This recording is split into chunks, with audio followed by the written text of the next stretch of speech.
Hi, guys. Oh, there's my glasses. I couldn't find them. We are live and we're waiting for the amazing, incredible, beautiful Teresa Baerg. I'm so excited. She's going to be joining us in just a moment. We just finished the Get to Know Her show on Facebook Live. It was a wonderful conversation. I'm going to share with you what we talked about once Teresa joins us here. And you'll definitely want to check that out. As usual, I will be uploading the Facebook Live interview onto IGTV, so you can watch it there. You'll also be able to watch it on YouTube at some point. And by the way, if you are not subscribed to our YouTube channel, I sure would love you to and do that if you can. Here we go. Teresa's coming. Here we go. There she is. I have to switch over to my phone here. No problem. Look at those beautiful curls. I'm looking for something to prop up my. So, Teresa, you never need a hair dryer, do you? No. I used to. Sometimes I do straighten it, which my hairdresser doesn't want me to do because she thinks I'm killing my curls. But once in a while I'll straighten it. But normally I just, I love it. Just like one product just so it like isn't frizzy. What is the product? It's called it's Diva Curl. It's a very specific hairstyling regimen. Like I don't follow it, but it's the way they cut it. There's some products you can use, but it's just like this gel and you just put it in and it's not like normal gel with gross stuff in it. Like it's really soft. Do you want to touch it? I want to touch it. I love it. That's amazing. That's great. Is this okay for seeing? Yeah, this is perfect. It's funny, I find on Instagram I'm always way too loud. Yeah. But I think we're at the same level. I think sound so. I think I'm talking loudly. My kids do school at home, so they're in their rooms with their headphones on and stuff because they don't hear when I call them, or at least I don't think they say they don't hear. So I hope it wasn't too loud. Nobody yelled at me or sent me a text from upstairs, so that's good. Yeah. Oh, that's good. Yeah. Thank you. Okay, by the way, I don't even need these on. Yeah. Why am I wearing them? That interview, girl, geez. We were both like almost crying there. Yeah. Yeah, I never feel apologetic for crying. It's kind of funny because we all do that when we're talking something sad and we get teared up. We're like, I'm sorry, but like why do we need to be sorry for that, right?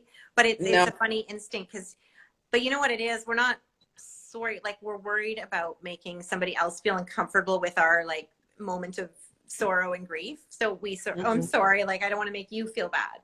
But that's not on us to have to worry about that.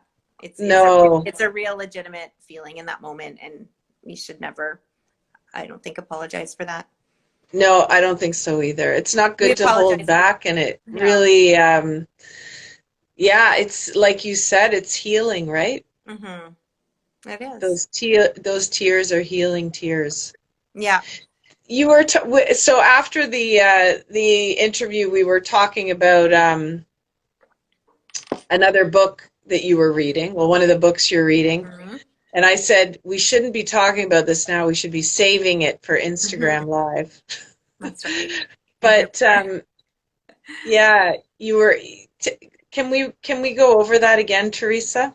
Mm-hmm. About how that author, you were reading about his experience of losing his mom at 13. Mm-hmm. Yeah, this was the book Finding Meaning. I feel like I put it on my table here somewhere. I have a bit of a mess. I thought I'd put. Oh, you know what? Sorry, this is awkward. Oh no, I didn't bring it over. Not to worry. So that's okay. Yeah, the author obviously has dealt in grief his whole career in all kinds of different contexts. Author is David Kessler, and he talked about how he lost his mom and she was in the hospital. So this is like quite a few years ago now. He's older, and he was 13 and his mom was dying in the hospital, and he couldn't go into the room because he wasn't 14. Like they had these, some of the nurses enforced these rules. Like this was in New Orleans back in the day. Right. And his mom died, and, you know, he never really got his goodbyes. Years later, he was back in New Orleans for a speaking engagement. And this was since the city had been devastated by Katrina. And he had this sense to go back to the hospital, which was a shell. Like it was destroyed, but still standing, and like you still go in it, but it was empty. And through some serendipitous experiences, he was able to take a tour of the hospital. And he actually got to go into the room where his mom died, because he remembered the floor and everything. Totally emptied out. And he said, like, I mean, the hospital was like dead, right? Like there's nothing going on. There's no, I don't think, electricity or something. He said there was a green light flashing in that room, like, and he said it was the most powerful like experience. And when I read that and how that healed him and helped him, like that's where I bawled. Like it wasn't even just reading about the death experience, it was right. reading about that. I'm like, oh, wow, like what an incredible experience. You don't know where in your life you're going to find, and that's years later. Like I don't know how many years after she died, like maybe 40 or something, right?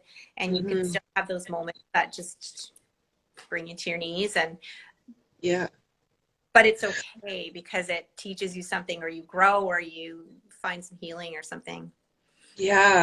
So that's what I thought was so wonderful, though, when we talk about those moments that bring you to your knees. You know, you think something's going to make you cry and bring things up, and then, like you said, you read all that. No, that's good. And then it was that moment. And do you think, Teresa, that that's because he was able to say in words how you were feeling, or maybe perhaps you didn't have the words? And it's a real validation for you. That's right. Yeah, that's so often in a book, right? Is there'll be some words, like it stops you in your tracks, and you have to read it again and again, because it makes you feel something so strongly. And that's like the beauty of words, is this, that it's not that it just paints a picture or tells a story. Like it makes you feel something, sometimes so deep you have to stop, or you're instantly overcome. Like I was choking up a bit earlier in his story, but that was like, you like, it's just tears, right? You can't really prepare for that, or kind of see it coming. And so when somebody else puts into words your lived experience, and you realize somebody else has experienced this, somebody else has felt this, and there's like, I'm not the only one. So I remember this. Here's a funny little story I didn't tell you. I was my best friend who lives in BC. We were talking just a few years ago. She was out here, and I was sharing something about some health thing and how I thought about it. And, you know, she kind of looked at me and she's like, and this is in love, like, don't get me wrong. She's like, that's not normal, you know?